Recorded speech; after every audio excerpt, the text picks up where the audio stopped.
Welcome to Game Crunch, your weekly video game podcast. My name is Mike Anastasia. With me today, we got Brandon. Hello, We're going to talk about games and things. games and things. All right. It's on the agenda today.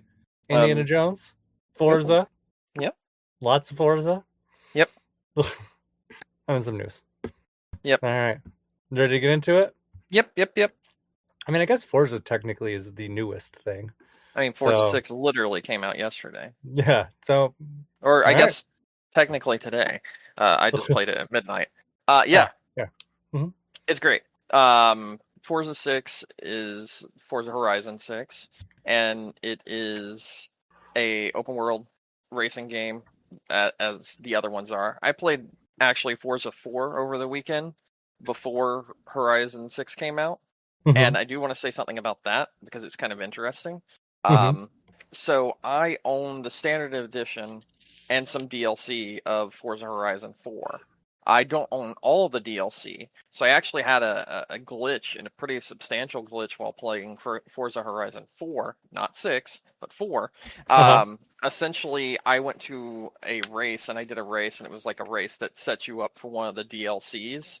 hmm And as I got to it, I then got to a point where it was like showing me the trailer for the DLC. It was Fortune Island, I think is what it was called.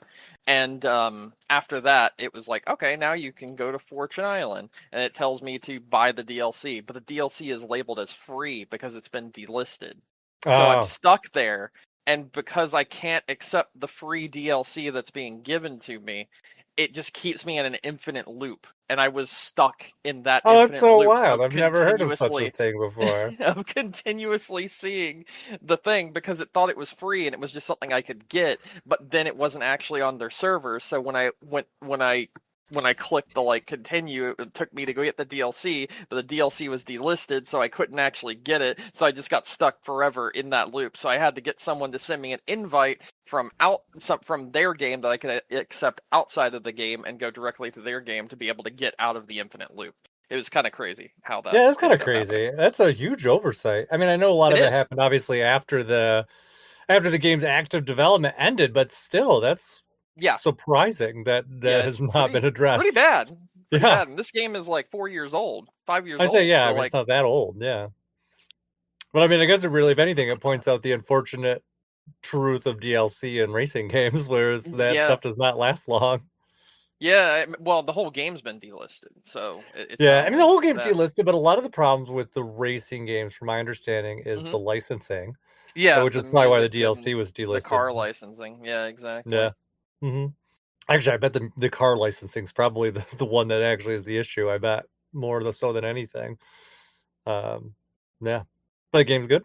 Yeah, I mean, Forza Horizon 4 was always a good game. I really liked playing that. So then I hopped into Forza Horizon 6 when it came out last night. I decided to, as me and my friend call it, be a Kiwi, which is the equivalent of changing your region on PC to New Zealand, which gives you access to something that releases a day ahead of time.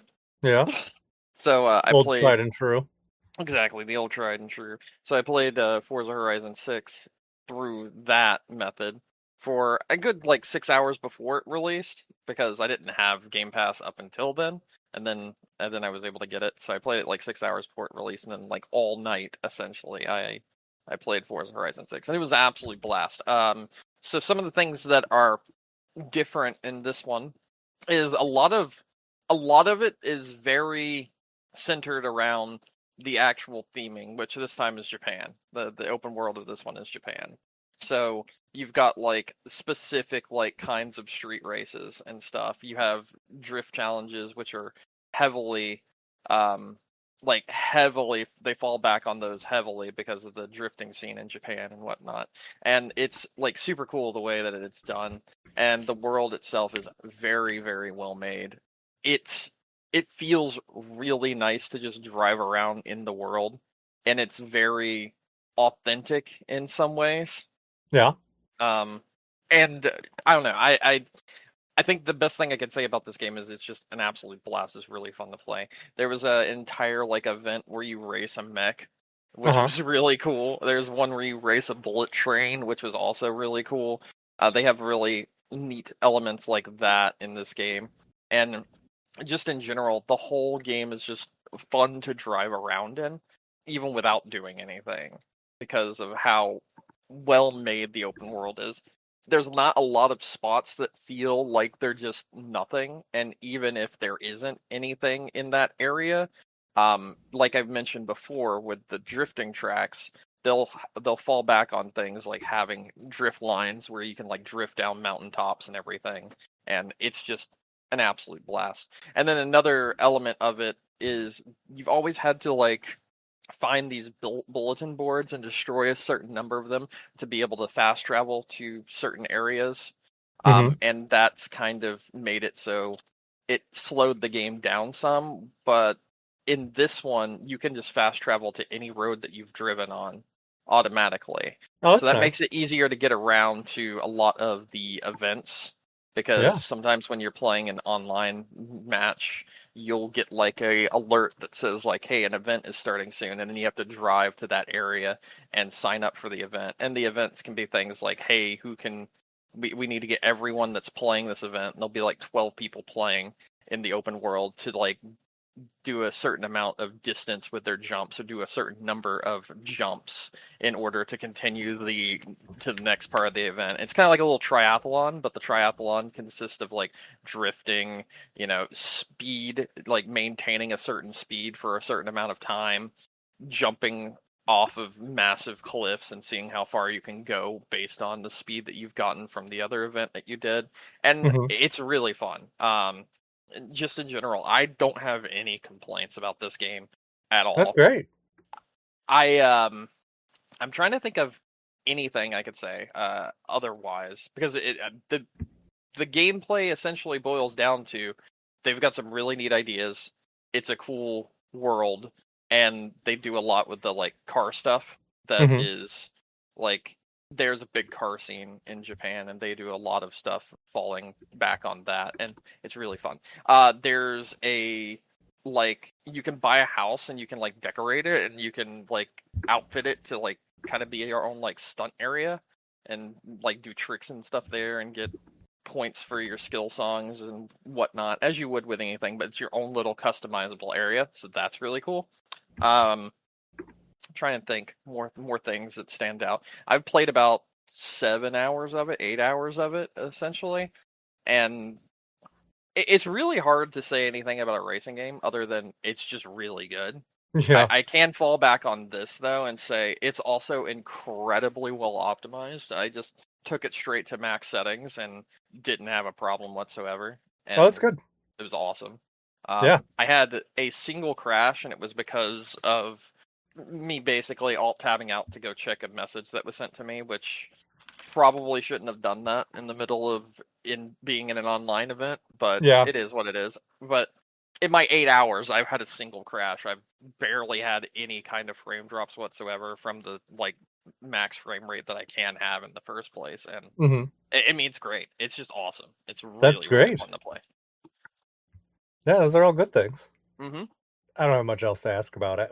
There's Because you're nothing right, to it's a ask. racing It's game. just Yeah. it's an open But world racing game, and it's got some really neat ideas. It's got a really cool world that it exists in, and it does a lot of the fun car culture that comes with that environment well in the game. I mean, that's really all there is to it. okay. Yeah, that's great. All right. Anything else that you have been playing to talk about? No, I haven't got any other games to really talk about. Okay. Well, let's talk about what I've been playing then. Hmm. So Indiana Jones and the Great Circle came out Yes. on the Switch 2 this week. Hmm. I talked about the game before when it came out on the Xbox previously. Um, so I'll talk about that, like what the gameplay is I mean, like a we little all bit did because we later. gave it our game of the year. We did, yeah. But I'll recap it a little bit just to kind Hmm. of say there. I'll just start with what I think probably people are wondering the most about if they do not already know, which is performance. Because obviously, this was a pretty technical game when it came out. And so to go down on the Switch 2, it is definitely a bit of a switcheroo. And I mean, I think they did a pretty solid job with it. I did watch um, Digital Foundry's kind of breakdown of it. And the game, at least from what they saw, runs pretty solidly at 30 frames per second, except in a couple places where it does dip down into the 20s. Um, it's kind of like reverse video games though, because it's like the worst area is actually the first area, and then as you go through, it just gets better. But it's because the first area is the Vatican, and it just has more characters there. So if you basically were like a lot of your performance is going to depend on how you play. So, if you're stirring up a lot of enemies, you might get more enemies on the screen. You might get a little bit of a stutter there. The other things that do cause stutters that I have seen, cutscenes do. You'll get like a really quick, like it's the Switch can't do movie type cutscenes as fast as movies do, so you notice it. Like the beginning, because you played through the beginning of Indiana Jones, right? Didn't you? Yes, yes. Yeah. So if you remember, that first kind of intro area is like a recreation of Raiders of the Lost Ark. Um, and so they do try to recreate that as well as they can. But as they're doing like the like switches from like one scene to another, there's like maybe like a couple frame like buffer, and you just, like I said, just not as smooth as the movies. Like you notice it. Kind of reminds me more of like how it used to be back on VHS, if that sounds any sense. Um, and then every time it saves, which is, I don't feel like that's an abnormal thing with games back in history anyways, but you'll just get like a little bit of a flutter when it saves. Um but overall, honestly, really well. It seems to be really solid. I've not had any crashing. I've not had any major technical issues. Honestly, I think the game, in terms of technical like flow, I think it actually runs better than when I played it on the Xbox. I mean, granted, 2 years later they had time to patch some of the stuff that were issues with Bethesda, but yeah, I mean, I think that does pretty well there. In terms of the graphics, though, like, so the trade-off you get for the frame rates, though, like, they were able to keep a lot of the graphical effects intact. Um, so there's is some real-time lighting um in this game, which I don't know how much other Switch games have had them, but it is definitely there. It looks great. Not as sophisticated as, say, um, the game is, on the Xbox, but there is some there, and it is notable, and it does some neat effects there. They have like the strand hair, as Digital Foundry calls it, as opposed to, I don't know what the kind of the hair looks like in, say, like Resident Evil Requiem and Pragmata, but I don't know, kind of more of that like blocky, but it has like the nice looking thing. The character models look incredible in Indiana Jones. They did before, and they still do. Like, I mean, I know it's not like as rare this day and age graphically, but like Harrison Ford looks like Harrison Ford and looks really well like Harrison Ford. And as opposed to some other games, like this is not him doing like the acting for it. Like this, obviously he's 40 plus years older than when he did Raiders at this point.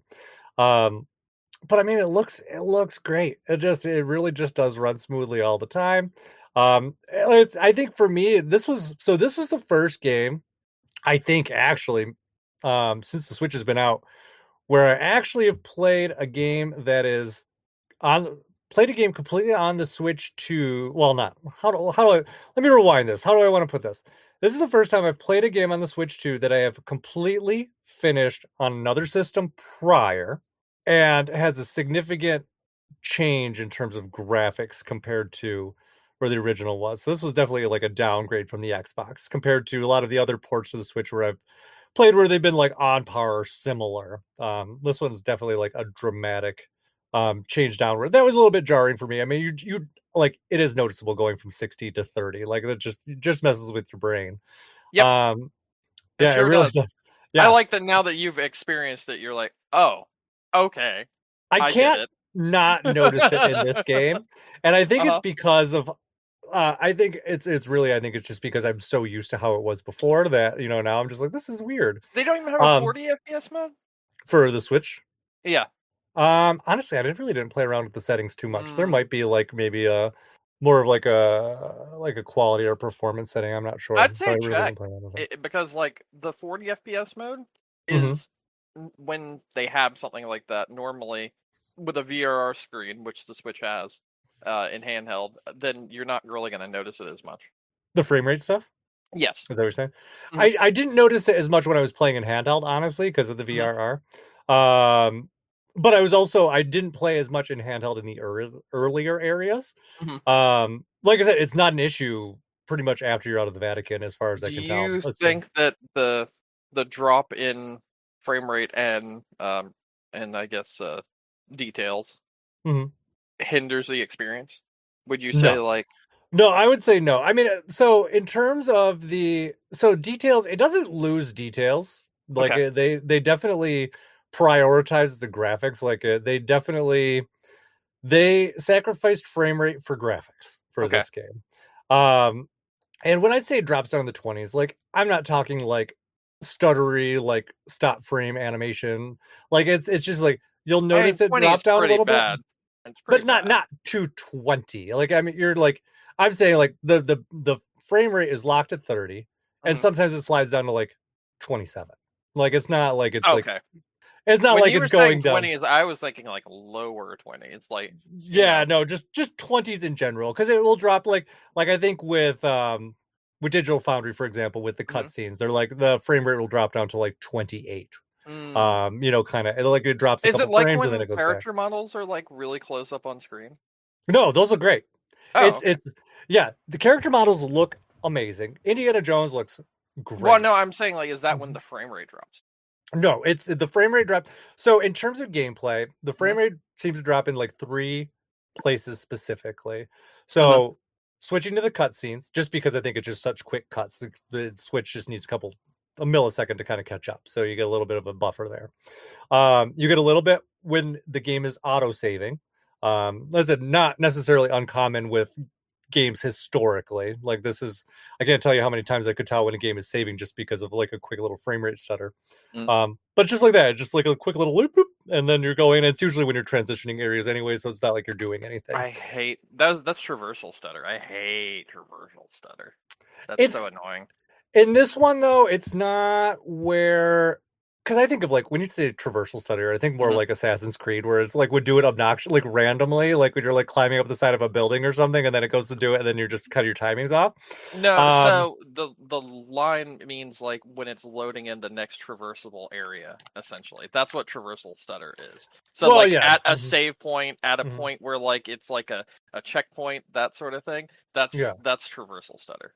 Yeah, so this one's usually just when you're walking like the connecting corridors in between like the larger areas Hmm. is where you would see it. The last one, the more gameplay focused one is, and it seems to happen more specifically in the Vatican just because of the close quarters and the high amount of potential enemies that are there. It's really, if you end up in a situation where there's just too many enemies on the screen at the same time, you'll get a little bit of a stutter down into like the high 20s. Hmm. I don't think it's detrimental. Like really, like honestly, if you got that much shit going on, like you're not really paying attention to the frame rate anyways, because you're like, I got to survive. These fuckers are gonna kill me.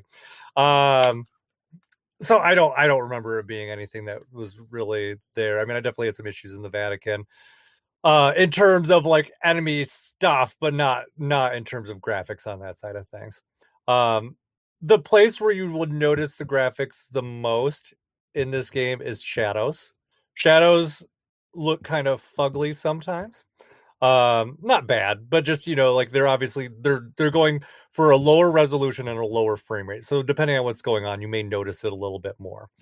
Um, but otherwise, like the draw and the pop and stuff, like they did an incredible job with this. Like there's, when they're doing pop in for stuff like I know we talked about. I'll use Pokemon as an example because I know we've talked about it with that before. Um, you know, like Pokemon would have kind of like two layers of pop in, like maybe one in the mid ground and then one in the background. And it was usually like very distinct. You know what I'm talking about? Like you can tell, like, Yeah. oh, that Gyarados that's flying in the background is going like 5 frames a second. Um, so you would see some things like that. And Indiana Jones does do some of that. Like, yeah, if you have something that's really far in the background, you might be able to notice some, changes in the frame rates. Hmm. But this game seems to do maybe like I said, a lot of games will do maybe I feel like one or two layers of kind of this. This feels like it has like maybe five or six. Um, so it's much more gradual and it's not as distracting. And you really, unless you're like going out of your way to look for it, like you probably really won't notice it. It's very natural, kind of with the way the game moves around. Um, They did a lot of trickery with this, even with things like textures and stuff. So like paintings, so like there's paintings in around the game. So like in the Vatican, you'll see some paintings. When you walk in the room, like the painting will look good. If you like like dash to the painting, like you can see like it will have a little bit of a reduced texture kind of immediately, Oh, like walking in the room. the But LOD give takes a while to like load in. I see. it doesn't take a long time though. Like it's one of those like if you like unless you blitz over to it, you're not gonna notice it. If you're kind of exploring the room like naturally, like it will be fine by the time you get there. And it's not even like a huge texture like resolution difference. Like it's still like a really decently textured thing. Like when you're at a distance, like it doesn't look like a bad texture, if that makes any sense.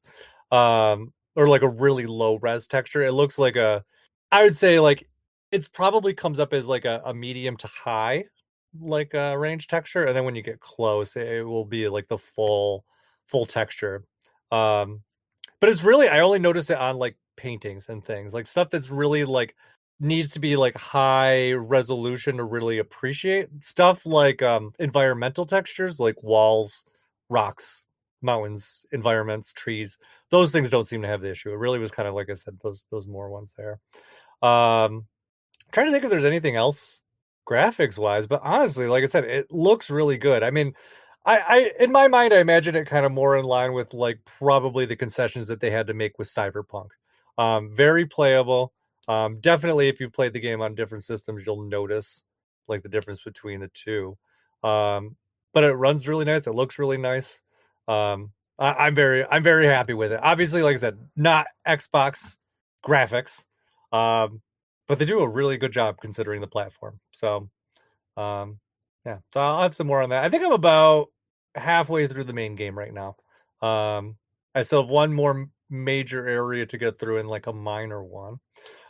Listeners, for those of you that aren't familiar with the game, I said we are going to talk about this a little bit later, but the way I would describe the game is it's almost like a first person like adventure game. Like think about like the classic like Indiana Jones like point and click adventure kind of things. It does a lot of that. There is some fighting, but it's not necessarily the main aspect of the game.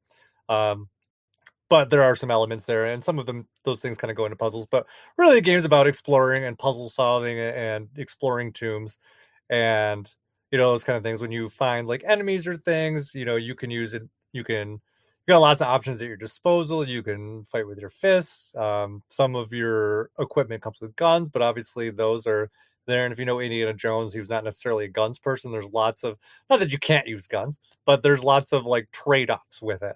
Like I went to go use a gun last night in a close quartered area, and it ended up attracting like 10 million enemies to me because they all heard it. Um, Whereas I would have died because they all killed me, and I just reset it, and then I just went back and punched the shit out of the guy, and then nobody came, and that was fine.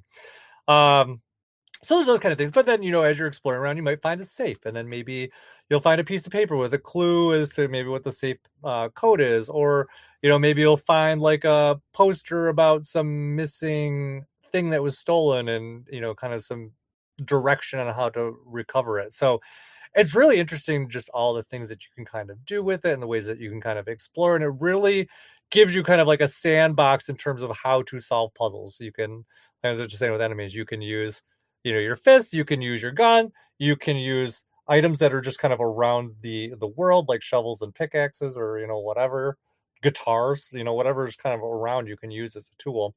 And that stuff's all great. I mean, I think it's looks wonderful. And I think too, I honestly, in my mind, this is the sixth Indiana Jones movie. It fits so well in there. It has a nice narrative. It's not as over the top as even some of the entries at the movies. Um, but it's honestly, if you're an Indiana Jones fan, this is an incredible experience. Okay, I think people will I'm enjoy it. glad that it's not bad on on Switch too. Yeah, I think it runs pretty well. And actually, even too, the one thing that I do have here now that I did not have last time, even I guess maybe to like mentally kind of compare even a little better, Mhm. is so I was actually able to play through the DLC completely. Oh, okay. And so I had not experienced that before on Xbox, so now I got to see it here. So I could really kind of be like, okay, well, I know I haven't seen this before. How does that kind of compare? So the DLC kind of takes you to Rome, and you're kind of going on, it's like Order of Giants, so it kind of fills in a little bit more story stuff. It doesn't really do anything too wild. It's uh, for a DLC, I feel like, and not really feel like, I can tell you, people are pretty mixed on it. 'Cause I think it's like a $20 DLC, but maybe like 5 hours of content. Oh, Um, that's not good. yeah, it doesn't really offer a lot of new. I think people were expecting like a full new area, and I think for that price, it would have been a bit more in line with it. Um, but that said, there is a lot to kind of go through here. Anyways, you get to explore like a bit of Rome. You get to um there's a like a I don't know, what would I call it, like a full temple kind of experience that's there with some pretty cool puzzles. A new story that's there, and obviously they had like the voice actors and all that stuff come back too. So, it's a great experience. I mean, I enjoyed it, but I think some depending on how much you like the game, I think that price might be a little much for some people, but I'm okay with it just because I enjoyed the game so much. I probably got, like I said, maybe about 5 hours of enjoyment out of it. But for me, having come back to the game 2 years later, this was great because this was new for me, and that was exciting. That was worth the price of admission to have something new to kind of see there. Um, there's something else I was just gonna say on it too, but I lost the thought, so I don't remember where it was. Um, is it gonna come back? I don't think so. Well, if it does, I'll kind of touch base on it again. But yeah, I mean, overall, very happy with the game. I think it does really well for what it is. Um, I don't know. Did you have any other questions on it? I know we talked about No, Indiana not Jones really. before, so It seems like it's fine, you know. Maybe not the best, but it's fine. Fine way to experience the game. yeah, I mean, it's one of those. I mean, kind of like Cyberpunk. Like, I mean, I think most people would be like, you wouldn't go out of your way to recommend the Switch 2 version of Hmm. Cyberpunk as So basically, I the should buy this when it's 17.49 on an accidental glitched sale. Got it. I I mean, yeah, if you get it like that, that's great. You can't go wrong with it. No, I Um, agree. and I feel kind of similarly about. I feel similarly to Indiana Jones as I do with Cyberpunk. Although I don't have the Cyberpunk on the other side of things to kind of weigh in on, but I can at least weigh in on the Indiana Jones things. I think it's a reasonably solid port with some concessions from the base game. Hmm. I That mean, the fact should that it's on Switch 2 in the first place is kind of wild. Yeah, exactly. Yeah, and it runs really well in handheld. You can have a fully featured basically experience with it. And honestly, like I said, it's a really fucking nice looking game, even on the Switch too. I think in some ways this game looks better than Cyberpunk. Um, Especially kind of different things, but they both kind of went for different aspects of graphics. So, you might get more differences between the two. Um, but no, man, I think it's that's it. I think it's really good, and the fact that, like I said, it's on the Switch too, it's portable. Like that's all. It's kind of wild. This is a game that I was playing on a home console 2 years ago, and it was basically like top of the line experience. And now 2 years later, I have it on handheld, with a feature equivalent kind of version. So I think it's cool. Um, I'm sure there's probably more I could say about it, but that's all I got for now. I'll end up talking about it next week, anyways. So. All right. Ready to move on to news stuff? Yeah, we're good. Let's Okay. go. Announcements. Nintendo randomly announced a game last night. That's Picto true. Nico. It comes out. I want to say it's May 28th. So later I at the think end it's of at the this month. 28th. Yeah, I think it's at the 28th. Yeah. This But it basically WarioWare it's with WarioWare extra with your steps. pictures. Yeah. It looks cool. Um, I don't know. I don't know how creepy it's gonna be though. The trailer kind of gave me creepy vibes. Um, but I don't know. It's interesting. I thought Nintendo was done with mobile games, but apparently not. So, although I did see someone clamoring for WarioWare the other day, so maybe that's where this came from. Who knows? Um, Yeah. Also, moving on. Um, PlayStation. Apparently, they had a town hall. I think it was on Monday. Yeah.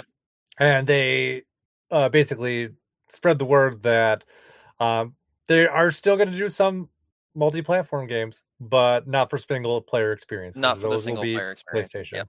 Yeah. Yep. Interestingly, kind of alongside of this thought Yeah. today, Hmm. Xbox fans demanded exclusives for their platform. So, because I've been seeing that story all day today too. So I'm Xbox. not gonna be. I'm not gonna. I don't want to be that guy, but I Mhm. also think this would be hilarious. One of the highest grossing games on PlayStation 5 last year Uh-huh. was Forza Horizon 5. Uh-huh. What if Microsoft just said, you know what, we changed our mind and just took it back? Like, Forza Horizon 6 was supposed to come out this year on PS5. What if they were just like, yeah, we changed our mind and just made it exclusive now? That would probably piss a lot of people off, and it would out a lot of people as hypocrites, and it would be really funny. I'm just saying. Yeah, I mean, honestly, I mean, I couldn't see that. I mean, if they announced it already, I'm sure they're probably going to follow through with it and do I it. mean, Sony had announced things before, but they didn't follow through with it. But yeah, I get what Duh. you're saying. Um, I know. I feel like Microsoft generally is pretty good with it, though. no, they Yes. are. They are. I'm just saying. I think it would be funny to see them Oh, get really angry about it.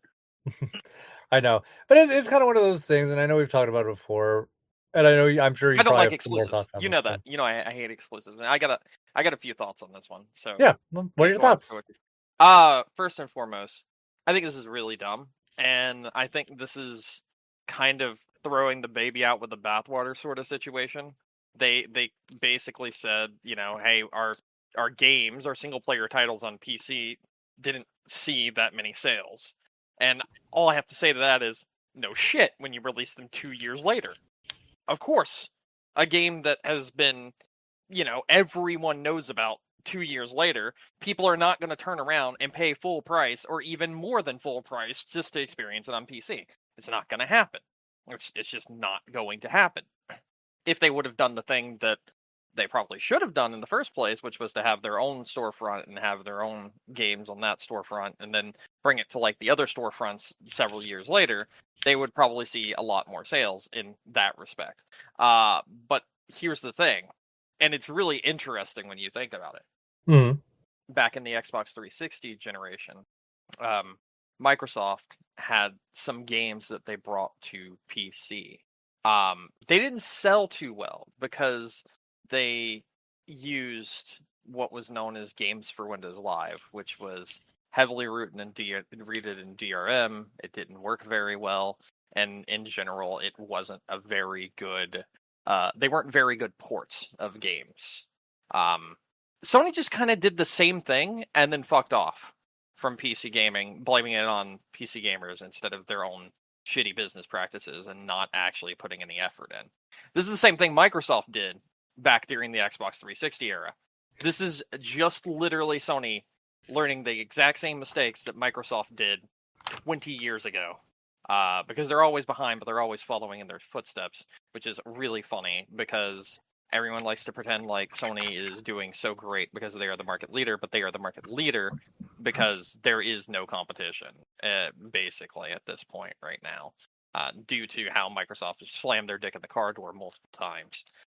Microsoft had that market leader status during the Xbox 360 PS3 era, as you may remember. And now Sony is kind of making the exact same mistakes that Microsoft did, and I'm curious to see if they'll end up in the exact same place as Microsoft, where they go all in and then they overcorrect and they're really fucking stupid again. So we'll see what happens. I don't know. I'm a bit more optimistic on this than you are, but probably for different reasons. So Um. I was going to say if the reason I'm not so optimistic on this is Uh they're huh. talking about how, you know, their first party titles, their single player tentpole titles, that's the thing that's going to make the money. We got to bring that back to the console only. If you look, Sorrows, which just came out, which was a great game, Uh huh. if not having some missteps and kind of got old slowly over time as you played it, and wasn't as good as Returnal. That was a great game. That was a PlayStation 5 exclusive. Want to play Hmm. a game of guess how much that sold? Mm-hmm. I mean, just tell me. I have no clue. I don't know what to do. 300,000. Okay. That's it. That's all it sold. It didn't sell very well. We've also seen repeatedly where their single player tentpole titles, if you're not named Spider-Man, don't sell very well at all. Period. We've seen examples with Saros now. We saw examples with Ghost of Yote, which did not do well at all, which is a surprise because it was a sequel to a game that really did do well. They've kind of gotten stagnant, and they've gotten to a point now where even their own fan base isn't buying their titles and they're gonna find that out pretty quickly. And then their fan base is going to be like, "Hey, you guys stopped releasing on PC. You guys stopped releasing on Xbox. Why aren't we getting more games?" Well, it's because they don't have the money to subsidize it. So enjoy getting one, maybe two games a year again, if that. When they think that they're actually going to get more, but they're not, and that kind of sucks for them. But it's what's going to happen. Yeah, I mean, it could. I mean, my thought on this is more, and it's kind of back, actually, it kind of ties more into the Xbox story. PlayStation, though, on this, I will say, the advice I'm about to say is really more towards Microsoft than towards PlayStation, because I don't think, I think PlayStation's in a place right now where they could do whatever they want, and it's not really going to rock their boat too much. They could keep multi-platform on PC. They could take it away. They could take away all PC games. They could make everything exclusive. They could make everything on PC. I don't think it's that I don't think any option they have is really going to change their outlook for this generation too much at this point. Um, I mean, really, actually, either of them, I guess, generation wise, when we're talking about that kind of thing. So it's really kind of about setting up for the future.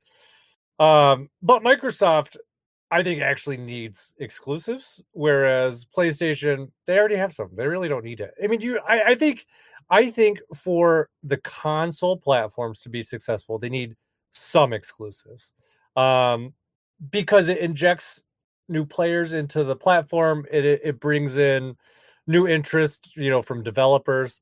So when you say exclusives, do you mean like only on the console, or do you mean just like not on their competitor's console? I just mean not on their competitors.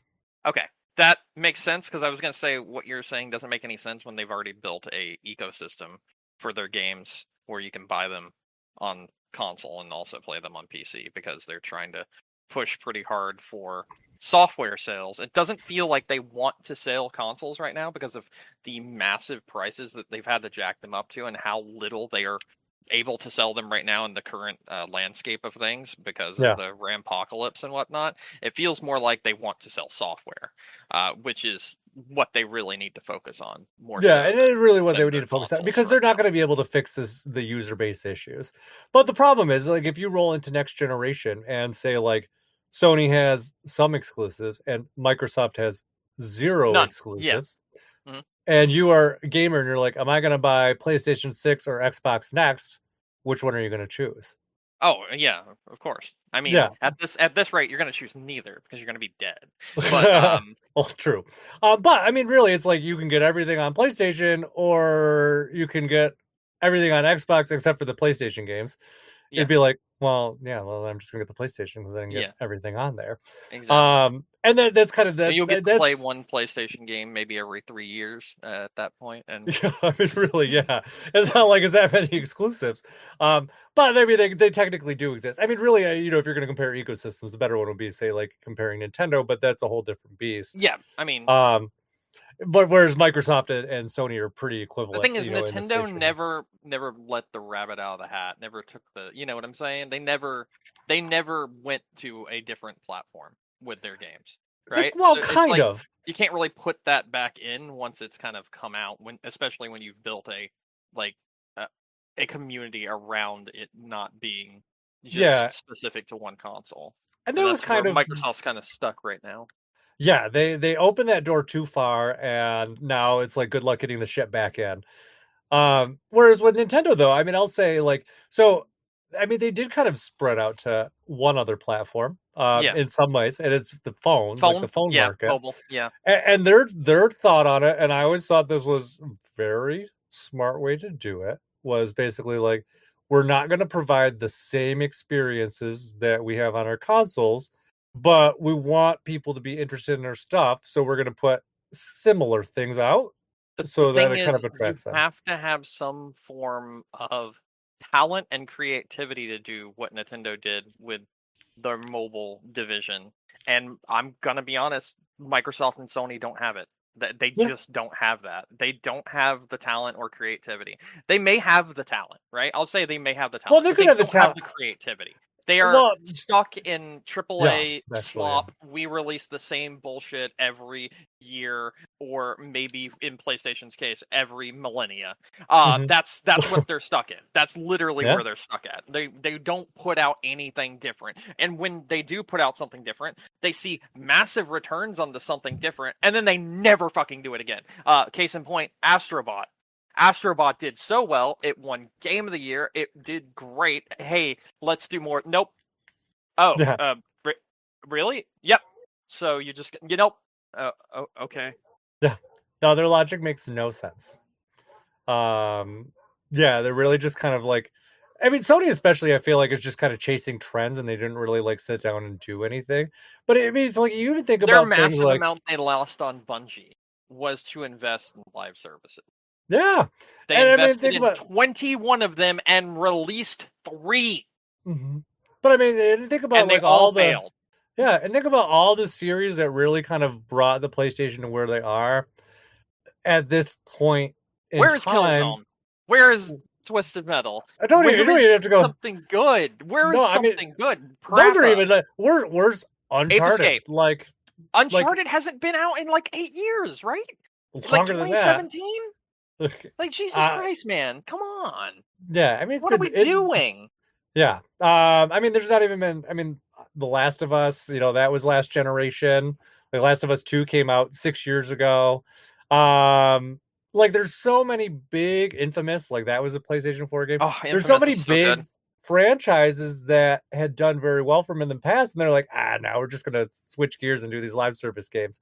Um, And you know it's what? mind They boggling. have Yeah. they have games that could have been live service games, but they just didn't think it through. Let me just give you an example, right? You listening? Mm-hmm.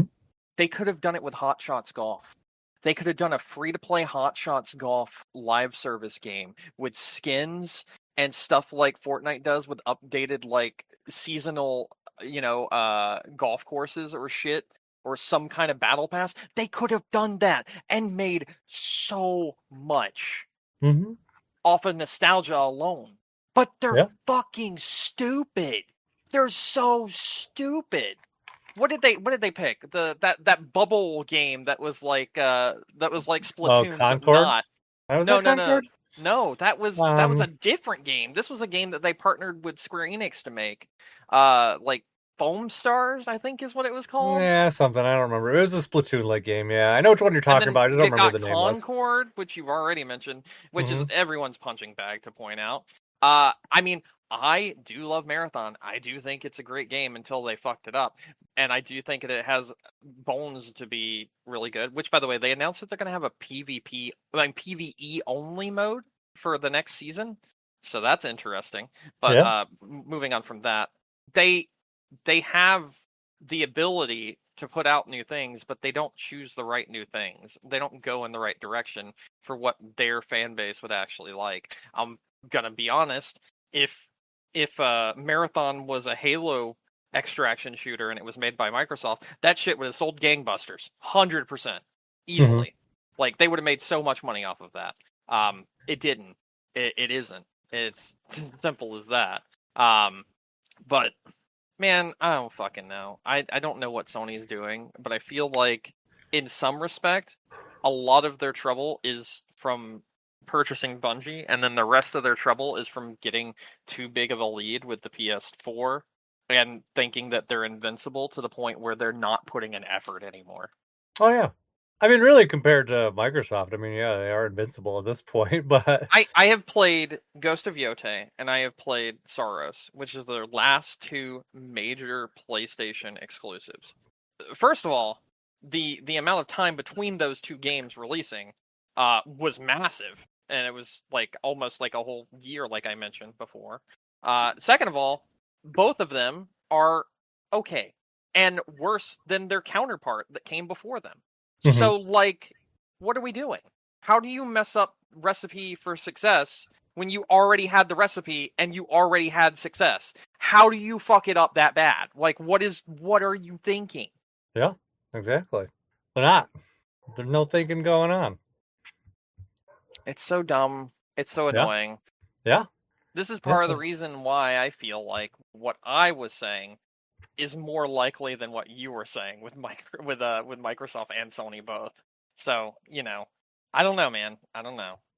I don't know. Like I said, I think Microsoft. I think they do need some exclusives, but it's kind of like which you have to be smart about it too. It's not like everything, not everything that Microsoft or Sony does needs to be exclusives. Like for example, like with Xbox, I would say like yeah, Halo Gears should definitely be exclusives. For example, I don't think um, Zara should be. I don't think that should be exclusive, but it is now.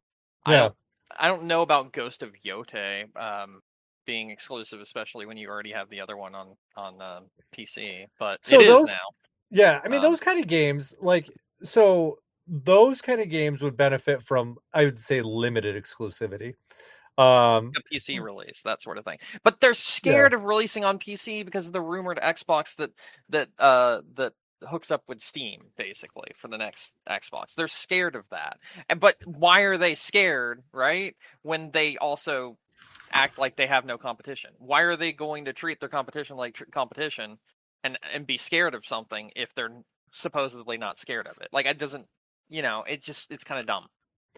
Yeah, exactly. Like, yes, someone might buy the next Xbox and they might use Steam on it and they might buy a game we released on Steam.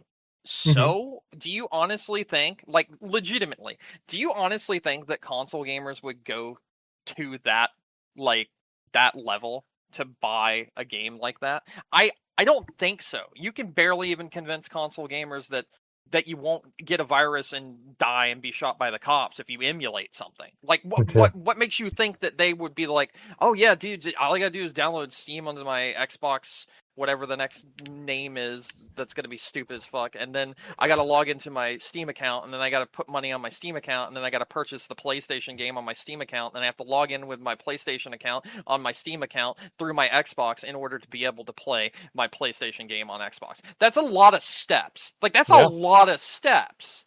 I don't think, to be completely honest, that console gamers would go through all those steps. I don't think they would. And I think that the fact that they are scared of that and they've already convinced themselves that will happen shows again just how fucking stupid they are. Yeah, I mean obviously they're concerned Plus, about something. didn't Sony just want like an influx of numbers like for their subscription service? Isn't that what Sony originally wanted? Wouldn't that get them it? Like I don't know. Like couldn't they have just done something smarter and for instance kept the games on Steam, made money off of their Steam sales, even made money off of their Steam sales that are on Xbox because if they're games like that are once like the Xbox comes out, if they're games that have the option for Xbox Steam that sort of thing where you have to go through all those hoops, I'm pretty sure you're going to be able to tell that hey this person's playing this game on their Xbox, and then those people have to sign up for a PlayStation account. Then you get an influx of PlayStation accounts. There's so many ways you could solve this problem, and I'm not a CEO, and this just proves how fucking stupid they are. Yeah. I mean obviously they're looking for something in particular. Um, They wanted data and they wanted people to make accounts to make their investors think that they were getting more PlayStation subscriptions than they actually were. That's what they wanted. That's how they killed Helldivers 2. That's why mhm. they killed Helldivers 2. If they wanted that, then why didn't they go with this sort of idea? It's so much smarter and it would get them what they wanted. But they're not, they have no brain. Yeah, I mean, like I said, we'll see how this ends up playing out for them. Like I said, I don't necessarily think that it's gonna change their fortunes this generation. It's really gonna be more about next generation. Um, so let's see. That's what We'll I see was what happens. talking about. I was giving an example of what could happen next generation. I'm just saying in general. I Mhm. just think, like I said, I don't think there's gonna be any these changes. We're not really gonna know what kind of effect they will have in the long run until next generation. Because at this point, I feel like people, especially with all the kind of fluctuating prices, I feel like people are not gonna rush out and be like, "Oh man, No more consoles are being bought right now. It's just yeah, simple as that. It's just not happening. yeah." And Sony doesn't have anything in the pipeline, at least that we know of at the moment. It's really like a system seller, so not like anyone's gonna rush out and go and grab them. So. Yeah. Mhm. Yeah, so like I said, it'll be really interesting to see kind of how that ends up shuffling out next gen. I don't know. I'm not sure. I don't know. What else did you have to say on this? I really don't. I've Okay. said all that I need to do essentially about this specific topic. Mm-hmm. I think Sony's dumb. I think Microsoft's dumb. I think in some respect Nintendo's made some pretty big missteps, but honestly, for all the complaints I had about Nintendo, they've been the ones that have done the smartest things lately. But they're not going to get those flowers because they charged $80 for Mario Kart. Which, granted, Mario Kart at $80 is a fucking ripoff. But I mean, they have done some things that are better for consumers lately. They've done the whole dropping the prices of digital titles, which has Yeah. been excellent. It's been a great idea. I mean, honestly, it's fantastic. But you'll still have people complaining because, it's Nintendo. I know. I saw one the other day where was it the other day or like today where someone was complaining about the prices or something, and I was just like, I feel like Nintendo never drops because they were complaining about how Nintendo never. That's what it was. Nintendo. They were like, oh, Nintendo never massively discounts their games. But that's just not true anymore. It's the same with other consoles. Yeah, It's like we were just it's talking not about. true Like, anymore. It's and really not true. yeah, there's if you are patient and you do your things, like there's always discounts. Like I said, it's very You can of the literally last two buy generations, it's used if it's very a rare game for me. cart, and there's Mhm. no problem. Yeah. And two, for the last two generations, it has been very rare for me to buy a first party game at full price between vouchers and now with the digital kind of discounts.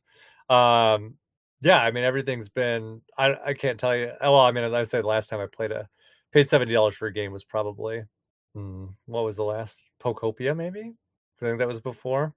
I think I did maybe like 4 with the Switch 2 came out, but all last generation I did the vouchers pretty much.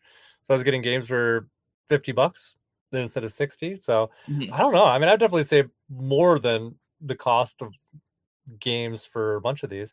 And then on top of it too, I mean, Nintendo usually does, they'll do like their Mario Day sales where all the Mario games are usually dropped down and things like that. There's always opportunities. It's just more about like patience. Nintendo doesn't do the big kind of Steam sale type things. They're very specific about when they do their sales. I don't know. Yeah. Yeah, but I mean, I agree. But I'd say if anything, they're the most stable, which is important too. Like you don't really want kind of random shit all the time. You want some consistency. You want to know what you're getting yourself into. And so that is kind of nice on that end of things. Like you're not really guessing, but yeah. All right. Well, what else? I got nothing else for that. That's it, honestly. Anything else otherwise? I don't remember. I Mm, don't think there was any other news, but no, nothing yet. okay. Nothing to talk about this week. Okay. Ready to wrap up then? Yep. Okay. Well then, thank you everyone for listening to us tonight. Don't forget you can find our podcast on Stitcher, Google, Amazon, YouTube, iTunes, wherever you get your podcasts. It should be there. All of our episodes are available on game-crunch.com. If you want to send us an email, gamecrunchcast@gmail.com. Brandon, Yep. any final thoughts? Nah. Okay. That said, my name is Mike Anastasia. Find me online on Clash of Penguin there or on your favorite game console. Until next week, game on. Game on.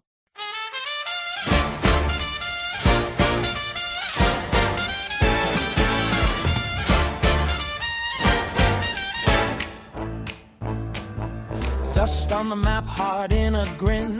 Boots hit the floor, let the chase begin. Every locked door wants my name. Every lost clue lights up the game. Roll that wheel, turn that stone. Hear that roar come rolling home. One more step, one more sign. I was born for this love. Game on. Swing through the dark and hold on strong. Game on. This is where legends come from. Game on. Treasure in the palm of my hand. Game on. Indiana Jones and the Great Circle stand.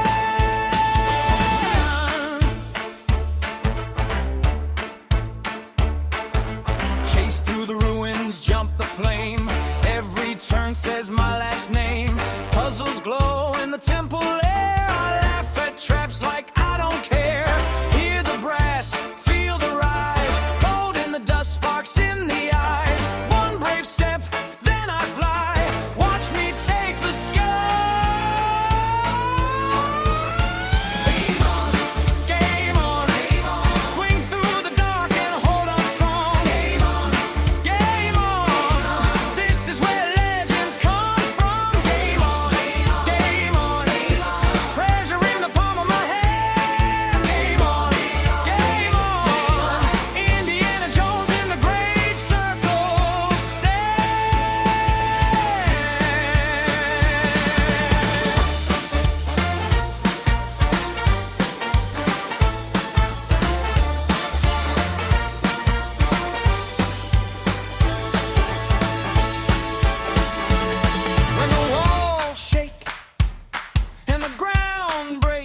I'm gonna go play some of the other games I downloaded now. Oh, what else? Why? What else are you playing? I wanted to play before the podcast today Mixtape, but I haven't got to play it yet. Oh, the one Different that game. everyone's bitching about online. Yes, I do want to play it because everyone's bitching about it online. Honestly, I'm like, how bad could it be? Because the So that's the reviews. thing. That's the thing, right? I'll run over this with you real quick before we go. Yeah. The reason why everyone's bitching about it is it's in an odd place, right? Mhm. So it got government funding for an Uh-huh. indie project, which isn't the first time that's happened. But also they were able to purchase the indefinite and infinite rights to several, like high tier bands for their music game, Okay. such as Smashing Pumpkins, Devo, and The Cure, which Oh are yeah. pretty big tier bands. Uh-huh. Not really like. Granted, the songs aren't like their most popular hits, but they are like known hits from those bands. Uh-huh. And they're in the game, and they have infinite rights to that, so this game will never be delisted supposedly. And a lot of people pointed out that's weird for an indie project to be able to do all of that. Like, you have all these other games that exist that can't do that or don't do that because of the prices that they would have to pay. And this little indie project can do that.